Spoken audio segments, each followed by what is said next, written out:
Bom, pessoal, a paz, queridos, tudo bem? Eu disse que ia fazer um vídeo para nós e estou fazendo aqui, né?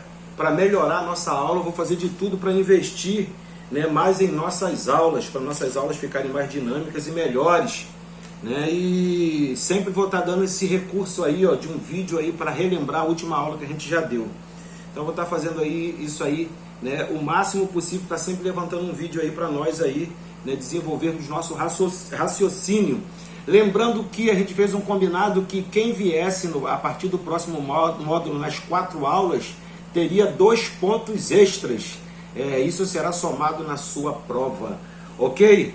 Outra coisa, quem trouxer um aluno e esse aluno se matricular e encomendar o seu próximo módulo e participar das próximas, né, for matriculado e continuar, né, como aluno, né, no mês que você trouxer o aluno, você não paga a sua mensalidade, né, você fica isento dela e vai receber o seu módulo e participar da aula normalmente. Nós demos uma relembrada, né, naquela primeira página, olha como é que a minha está toda riscadinha aqui, ó. Demos uma lembrada na primeira página e a gente vai estar sempre fazendo essa lembrança aí, né? Que profetas menores são profetas que têm pouco conteúdo literário, por isso são chamados de menores, não porque eles não tenham a mesma relevância do que os profetas maiores, mas o conteúdo literário é o mesmo, por isso são chamados de profetas menores. Lembrando o nome deles: Joel, Jonas, Amós, Oséias, Miqueias, Naum, Abacuque, Sofonias, Ageu, Zacarias e Malaquias, sendo que uns são pós-exílicos e outros são pré-exílicos. Então, olha só, os pré-exílicos, já vou falando os pré-exílicos com o local que ele profetizou. Lembra que a gente disse que a Israel foi dividida em 2 partes, né, depois dela ter sido dividida por dissensões dos reis, né, que governavam, né, do rei que governava Israel, né, acabou se dividindo e ficou dividida em Reino do Norte e Reino do Sul. Reino do Norte 10 tribos, Reino do Sul 2 tribos. Reino do Norte continuou sendo chamado de Israel e Reino do Sul, né, foi chamado de Judá. Daí deriva o nome judeus, porque hoje as tribos que sobraram foi Judá e Benjamim, por Judá ser a tribo mais visada, né, passou a ser chamado de Reino de Judá. E lá também ficava a Jerusalém, e dentro de Jerusalém ficava o templo, e o templo era o lugar de adoração do povo de Israel. Tanto é que no Reino do Norte, o rei fez lá, numa parte do seu reinado, ele construiu altares com bezerros de ouro, para que o povo não descesse a Jerusalém para adorar, com medo do povo descer e aclamar o rei de Judá como rei de todo Israel, das 12 tribos. Então ele fez a proibição do povo ir adorar. Olha só, um rei que proibia o povo de adorar o Senhor. Mas vamos lá, os pré-exílicos, né, que se chama Joel profetizava no sul, Jonas profetizava no norte, Amós profetizava no norte, Oséias no norte, Miqueias no sul, Naum no sul, Abacuque no sul, Sofonias no sul e Obadias no sul. Os pós-exílicos só profetizaram no sul, porque o reino das 10 tribos... Aqui, ó, essa aqui é a caneca da nossa equipe, ó, de jiu-jitsu. Porque o reino pré-exílico, né, tinha suas divisões, porque tinha 10 tribos do norte e as 2 tribos do sul. Mas o reino pós-exílico, as 10 tribos do norte foram levadas cativas e destruídas pelo rei Senaqueribe, né, assírio, né, e tanto ele era um rei temido, que a gente até falou na aula, né, lembra que Jonas, ele foi profetizar lá na Síria, né, em Nínive, que era a capital dos assírios, né. Então vamos lá, a gente falou depois disso, né, sobre o profeta Oséias, e eu falei que era para você estar lendo principalmente essas páginas, né, de início, de introdução. Eu dei até a página aí, alguém pegou essa página aí, anotou Se você não tem ela anotada, pede lá no grupo para alguém te passar isso, porque isso vai cair na prova. Né? Autor Oséias, aí você vai estar lendo aí, né? Palavra-chave, o amor. O autor do livro é o próprio Oséias, né? Reino do Norte, pré-exílico, e ele fala sobre Israel e sobre a escravidão dos falsos deuses. E nessa época Israel começa, os 10 tribos a ser incentivada a não ir para Jerusalém adorar, né, lá no templo que Salomão tinha soerguido, né, com a ajuda de seu pai, que trouxe os materiais para que ele construísse e confeccionasse, né, entalhasse e edificasse o templo. E Oséias é contemporâneo também de Isaías, né, que é um profeta maior, por isso que o nome de Isaías não entra aí né, ele escreveu bastante, se eu não me engano, 66 livros, 66 capítulos. E Isaías também é considerado como profeta messiânico, mas isso aí não é a nossa matéria, porque se trata de profeta maior. Palavra-chave é o amor, né, tentando falar do amor de Deus para o povo, mas o povo estava bem rebelde. Né, o contexto histórico, né, Oséias profetizou no período, lá na página 9, de Israel, quando Israel estava dividido em 2 reinos, o reino do sul e o reino do norte. Reino do sul chamado de Israel, aqui dá essa ênfase aqui, olha, essa ênfase é muito importante, hein? Reino do sul, que é o reino de Judá, e o reino do norte, que é o reino de Israel. Oséias profetizou nos dias de 4 reis de Judá, Uzias, Jotão, Acais e Ezequias, e nos dias do reinado do rei de Israel, Jeroboão, que foi o autor do início dessa grande confusão aí, né? A palavra do Senhor foi dita para Oséias, filho de... Aí vai ditando, né, o versículo de Oséias capítulo 1, versículo 1, que diz sobre o rei Uzias, Jotão, Acais, Ezequias, rei de Judá, e nos dias do rei Jeroboão. Oséias, ele inicia, né, as profecias no início da divisão. O reino foi dividido e ele profetiza para o reino do norte. Então ele profetiza para as 10 tribos, para o rei desobediente que iniciou a dissensão. Aí, síntese do livro de Oséias, você vai ler, como eu disse lá, você vai dar uma cavucada e vai ler tudinho aí, ó. E o livro de Oséias é bem interessante, né? Ele fala que haveriam dias que buscariam, né? Oséias capítulo 6, né? Se não me engano, 5, 6, o dia que vão buscar é o Senhor, mas não acharão, porque ele se retirou deles. Deixa eu conferir aqui se é Oséias capítulo 6, se não me engano é Oséias capítulo 6. Diz assim, que buscaria o Senhor, é isso mesmo, mas não o achariam porque ele se retirou deles.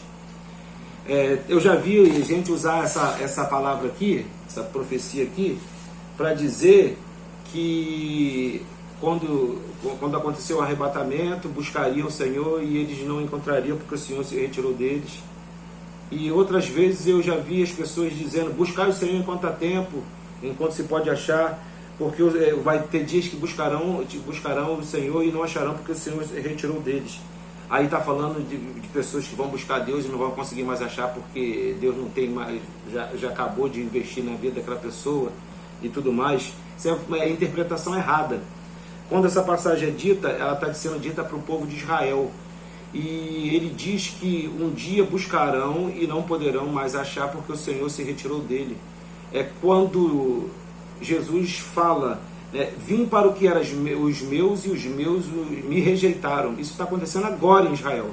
Jesus veio para o povo dele porque Deus queria que Israel fosse quem evangelizasse o mundo, mas Israel negligenciou o reinado de Jesus e passou adiante, né? Não quis até o ponto de crucificá-lo, e Jesus foi rejeitado, então ele passou para a igreja. Então a gente está, né, na dispensação da graça, que foi passada para os gentios evangelizar o mundo. Depois, quando a igreja for arrebatada, reiniciará o processo de Deus lidar com Israel. Então vamos lá, passando bem rápido aqui, porque o intuito aqui é não passar de muito de 20 minutos, no máximo 15, 20 minutos. Então vamos lá, você vai ler isso aí de Oséias. A gente entrou no Joel, lembra que a gente falou de que Joel era o profeta do Pentecoste. A gente falou sobre o Pentecoste, da onde que veio a palavra Pentecoste. 50 dias depois da Páscoa, se contava 50 dias depois da Páscoa e veio o Pentecoste. Por que isso? Porque Joel profetizou que os velhos teriam sonhos e os jovens teriam visões. E era o que aconteceria quando da vinda do Espírito Santo, né? E eles estavam reunidos no cenáculo e veio um vento veemente e impetuoso que encheu toda a casa e viram-se línguas repartidas como de fogo. Foi o símbolo, né, que o Espírito Santo utilizou para demonstrar que ele tinha vindo, né? Tanto é que Jesus falou assim: eis que vou para o Pai, ele falando para os discípulos e todos que estavam presentes: eis que vou para o Pai, mas enviarei o Consolador, não vos deixarei órfãos, enviarei o Paracleto, o Consolador, aquele que anda com, aquele que está junto, né? É o Espírito Santo de Deus. Joel fala sobre isso. Aí você lê lá sobre a síntese de Joel. Joel é um profeta pré-exílico e profetizou para o reino do sul, né? Então vamos lá, aí você vai ler, né, aquela página que eu pedi para você ler, que é a página 26, vai ver o propósito, vai ver a data, vai ver o autor. Quem foi o autor? Joel. A gente citou até que todas as palavras que têm terminação El, que El significa Deus, né? Javé é Deus, né? Então ele está falando que Joel, né? Joel significa Jeová é Deus, é o significado da palavra Joel. Então vai ler a síntese e tudo mais. Vamos passar lá para o próximo profeta, que nós adentramos também nele, né? E vamos comentar um breve comentário sobre ele. E você que tem faltado as aulas, está perdendo, meu irmão, porque isso aqui é só uma pinceladinha no que nós falamos na aula. É necessário participar para que você cresça. Falamos sobre o Amós, que era cultivador de sicômoros e também tinha um rebanho de bois, era boiadeiro. E a gente citou que sicômoro, né? A gente deu até um adeno lá, né?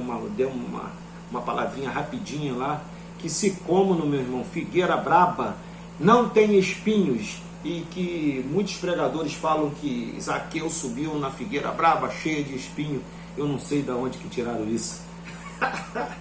Alguém iniciou falando que tinha espinho, e isso foi passando de geração para geração. Quanta gente já pregou, né? Inclusive esse que vos fala que figueira brava tem espinho. Então ele era um homem iletrado, que não tinha muito conhecimento, não era um homem estudado, mas Deus usou ele tremendamente, como também usou o profeta Isaías, que era um homem de palácio, era um homem estudado, era um homem letrado. E Deus não se limita ao conhecimento humano, né? Porque ele capacita quem ele quer, ele utiliza quem ele quer para mostrar que ele é Deus, o Todo-Poderoso. Amós era um profeta pré-exílico que profetizou para o Reino do Norte. Reino do Norte, falamos sobre ele. E você vai ler a sua revista, página 61, 62, seu módulo, né? Entramos em Obadias. E este é o menor livro dos menores, dos profetas menores. Esse é o menor livro, né, do Antigo Testamento. Tem apenas 21 versículos. O livro trata da inimizade de Israel com Edom, e a gente citou que Edom, os edonitas são descendentes de Ismael, né? Jacó e Ismael já nasceram, já um disputando com o outro. Jacó tomou a primogenitura de Ismael, mas Ismael guardou ressentimentos e teve até aquela resolução, né, que Jacó lutou com o anjo, não contra o anjo, para ter o seu nome dele trocado, porque falamos na aula que as pessoas levavam o nome da situação que estava acontecendo na época. Então Jacó nasceu tentando tomar alguma coisa de Ismael, então colocaram o nome dele de suplanteador, aquele que toma algo de alguém. E assim foi a vida dele. Mas um dia ele, não concordando mais com seu nome, pediu para que seu nome fosse trocado. E Deus trocou o nome dele após uma luta ferrenha durante uma noite inteira. Quando a alva subia, Deus tocou na sua coxa esquerda e ele ficou manco. Por isso que Tommy Tenney escreveu naquele livro Caçadores de Deus, dentro de uma das suas epígrafes, dentro de um dos subtítulos dentro do livro, ele escreveu: não confie em ninguém que não seja manco, fazendo uma analogia de que não confie em ninguém que não teve um encontro com Deus e que não foi tratado por Deus profundamente. Então ele foi tratado por Deus, e depois que ele atravessou o Val de Jaboque, o Val de Jaboque é uma perna de um ribeiro. Um rio tem um ribeiro e o ribeiro tem uma perna. Essa perna do ribeiro se chama Val. Ele atravessou e teve um encontro com Deus, e Deus assim o tratou para depois ele ter um encontro com o irmão dele e se acertar, né? Ele, o seu irmão, era filho de uma escrava egípcia, e dele foi derivado o povo do Iraque.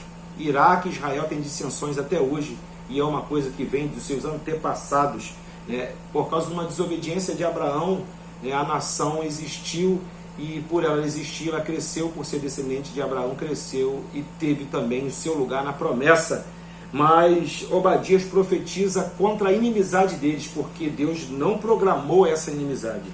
Mas você termina de ler Obadias e entramos no profeta Jonas, que será, né, dado início na próxima aula no profeta Jonas. Vou dar só uma pinceladinha aqui. Jonas é o profeta que profetizou para Nínive.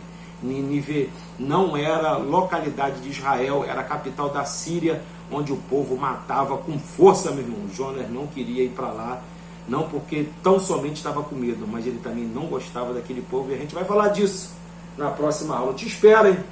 Olha, você que está faltando muito, você está perdendo. Vamos nos envolver, porque você não está estudando só para aprender, você está estudando para ensinar, para salvar vidas, para levar vidas à presença de Deus através do conhecimento. Oséias capítulo 6, versículo 4, acho que é isso, ou 4, 6, não me lembro, vou até conferir, que diz que o povo dele, meu povo morre porque lhe falta entendimento, conhecimento, ou meu povo sofre. E quanta gente sofrendo porque pessoas não se preparam para ensinar a palavra de Deus. Que você seja um desses que se prepara e que ensina a palavra de Deus com amor e afinco. Deus abençoe sua vida, fica na paz. Até terça-feira, 19 horas, não se atrasem.